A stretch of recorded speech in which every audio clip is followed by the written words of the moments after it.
Berteriak pun tak ada gunanya. Di kegelapan itu, aku diserang makhluk yang berwujud manusia.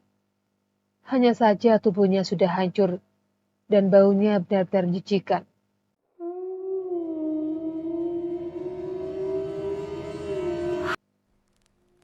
Kali ini aku akan menceritakan pengalaman ketika mengadakan pembuktian di sebuah rumah kosong di pinggiran kota tempat tinggalku. Sebuah rumah panggung yang dibangun begitu kokoh dan mewah. Meskipun hanya rumah panggung, tapi karena terbuat dari kayu pilihan, jadi kesan wahnya terasa banget di rumah itu. Di depan bagian rumah itu terpasang spanduk bertuliskan dijual. Sudah sekitar 7 tahunan spanduk itu terpasang. Namun sampai sekarang, rumah itu tidak pernah laku terjual. Bahkan dijual dengan harga yang sangat murah pun, rumah tersebut belum juga ada yang mau beli. Bukannya tanpa alasan, tidak ada yang berani membeli rumah itu. Tapi karena rumah itu dulunya pernah disatroni perampok yang dengan keji telah membantai seisi rumah, kecuali istri pemilik rumah itu. Jadi pada saat kejadian, sang suami dan 2 orang anaknya lah yang menjadi korban pembantaian naas itu. Beruntung bagi sang istri, entah bagaimana caranya, dia bisa melarikan diri lewat pintu belakang rumah dan berlari minta tolong kepada tetangga. Kemudian datanglah para tetangga, namun para perampok itu sudah berhasil kabur. Karena memang di belakang rumah tersebut masih merupakan daerah persawahan. Jadi perampok itu dapat dengan mudah melarikan diri. Kotaku pada saat itu geger karena baru kali ini terjadi peristiwa seperti itu. Banyak orang berpendapat kalau ini bukanlah murni perampokan, melainkan lebih kepada pembunuhan berencana. Dan memang betul, ketika 2 dari 4 kawanan perampok itu tertangkap, 2 lagi masih buron hingga sekarang. Jika mereka disuruh untuk membunuh keluarga tersebut, karena punya hutang yang sampai saat itu belum dibayar juga. Setelah kejadian tersebut, banyak masyarakat yang sering ditampaki penampakan-penampakan di sekitaran rumah tersebut. Bahkan para petani yang kebetulan istirahat di bawah rumah itu pada siang hari sering mendengar derap langkah kaki dari atas rumah, serta suara-suara orang yang bercakap-cakap. Padahal sudah pasti tidak ada lagi manusia yang menghuni rumah itu. Pernah juga ada seorang pengembala ternak itik berniat bermalam di bawah rumah itu. Namun kemudian tengah malamnya dia berteriak-teriak minta tolong dan berlari ke arah rumah penduduk. Setelah ditanya, katanya ketika berada di bawah rumah itu, dia didatangi banyak makhluk gaib yang berwujud pocong dan kuntilanak. Selain itu, ada juga beberapa warga yang melihat perwujudan dari almarhum pemilik rumah tersebut. Tentu saja setiap kali melihat itu, mereka cuma bisa mengambil langkah 1000. Tidak sampai di situ saja. Di jalan depan rumah itu, tak peduli siang ataupun malam, sering terjadi kecelakaan dan sampai saat ini belum ada yang berhasil selamat untuk menceritakan kecelakaannya. Padahal sudah puluhan kecelakaan terjadi di sana, hingga pada suatu hari kami melakukan pengobatan di sekitar rumah tersebut. Dan kebetulan juga di rumah itu ada kerabat dari keluarga pemilik rumah yang menyaksikan pengobatan kami. Ketika pengobatan selesai, beliau menghampiri kami dan meminta kesediaan kami, paling tidak untuk sekedar melihat-lihat rumah itu.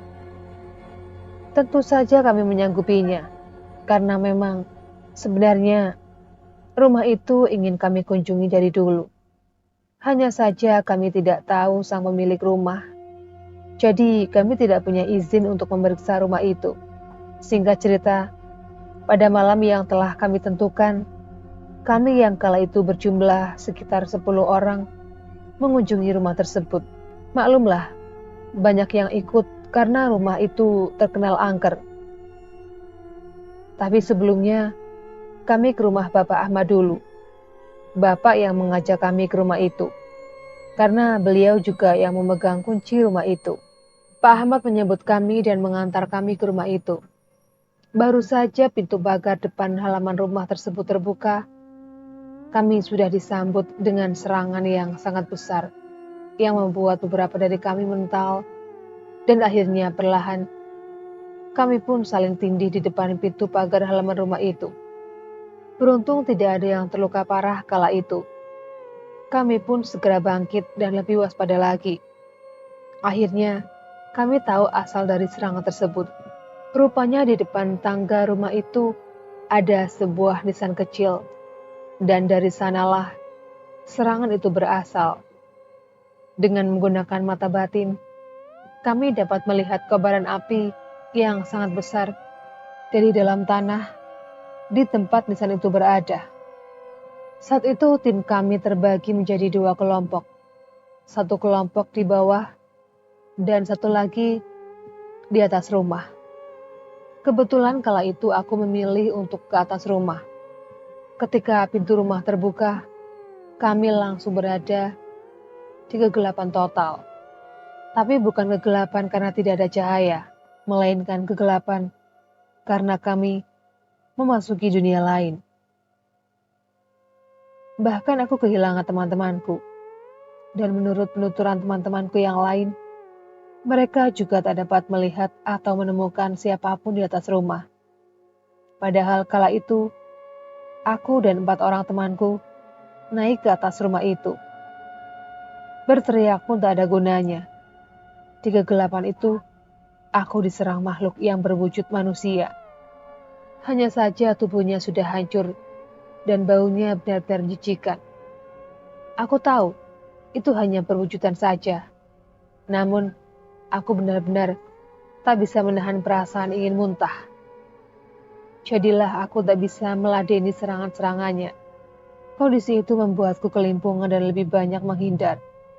Karena makhluk itu selalu ingin memelukku.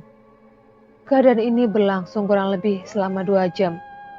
Bajuku sudah penuh keringat dan campuran noda darah bangkai dari makhluk itu. Untungnya teman-teman yang ada di bawah telah mampu menetralisir dan menawan jin penghuni nisan kecil di depan tangga rumah tadi. Keadaan pun seketika berubah. Pandanganku sudah jelas lagi dan ternyata yang ada di hadapanku adalah ketiga teman yang menemaniku naik ke rumah. Barulah kami sadar jika yang kami hadapi tadi adalah teman sendiri, dan pandangan kami telah dimanipulasi oleh jin jahat penghuni rumah itu. Kami pun segera menghampiri teman yang ada di bawah. Dari dialog kami dari jin yang telah teman kami taklukkan tadi, yang merupakan penguasa tempat tersebut, rupanya rumah itu telah diliputi energi gaib jahat jauh sebelum tragedi pembunuhan keluarga itu terjadi. Dan diketahui juga bahwa nisan kecil itu merupakan tugu penyembahan para penduduk sekitar. Jadi sebelum dan sesudah musim panen padi, para petani memberikan sesajen kepada sang jin. Selain itu, tempat tersebut juga merupakan tempat untuk mencari pesugihan. Ternyata banyak juga orang-orang yang telah mengikuti pesugihan jin tersebut. Sebenarnya banyak sekali hal yang kami dapati di rumah itu, karena memang kami baru meninggalkan lokasi ketika subuh sebelum adzan berkumandang. Jin tersebut kami tawan dalam sebuah botol. Kemudian kami lepaskan di lautan. Tentu saja setelah makhluk itu tobat dan berjanji tidak akan menyesatkan manusia lagi. Demikianlah teror yang terjadi di rumah angker bekas perampokan. Sekian dulu video kali ini. Jumpa lagi di video berikutnya. Assalamualaikum warahmatullahi wabarakatuh.